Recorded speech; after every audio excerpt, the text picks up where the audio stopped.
در پیامبر خدا عربی ها صحبی صحراوی میگن صحراوی ها سب بیادوتر بشن خود حضوری مبایده سب بیادوتر بشن یک عربی آمدون پیش داره مسجد گشته بغل کرد پیش افتاد همه خیلی صحابه ها غضب کردن که و ها پیامبر خدا یک فرمایش شنوانو رفته هوای یک تازش کردن لیکن حمله دم پیغمبر خدا مؤمن ایزا داشته گفته یک فقیر او پدیتان تازه‌ای و وای مؤمن آدم خفه نکن گفته برای همین مؤمن آدم اصلاش کار خفه میشه نمیگن مؤمن آدم کار خفه میشه نمیگن همون کار خفه میشه که وقتنده همون دوستان اصلاح کردن با پیامبر خدا همون فرمایش اومد اصلاح کردن بود. لذا مسجد دایی همین خیلی شوکی یادتونه که هیچ فرقش نشود. حضرت عمر پسند کیو؟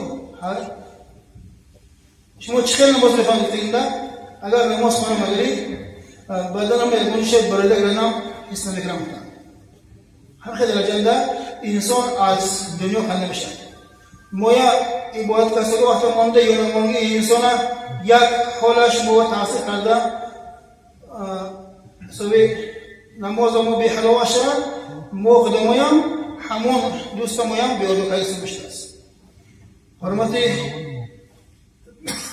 مسجد کردی انسان در مسجد غیر از کلام خدا دیگر چیزا گفتم حرکت نمیکنه.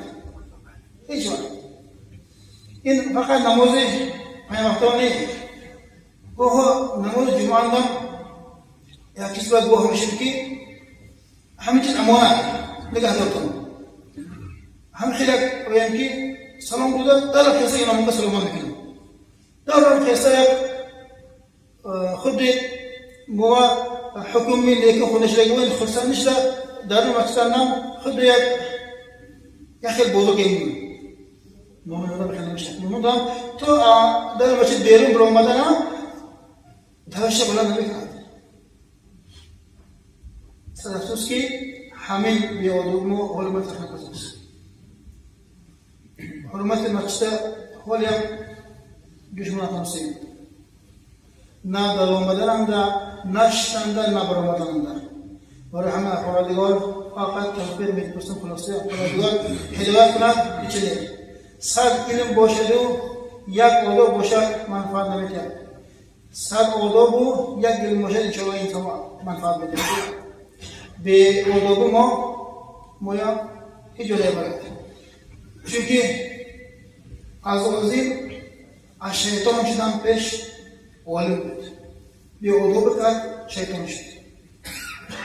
آن همه چیز ما تلازی به آداب و به آداب همه چیز خش تلازی میتوند. برای همین آداب رعایت میکنیم.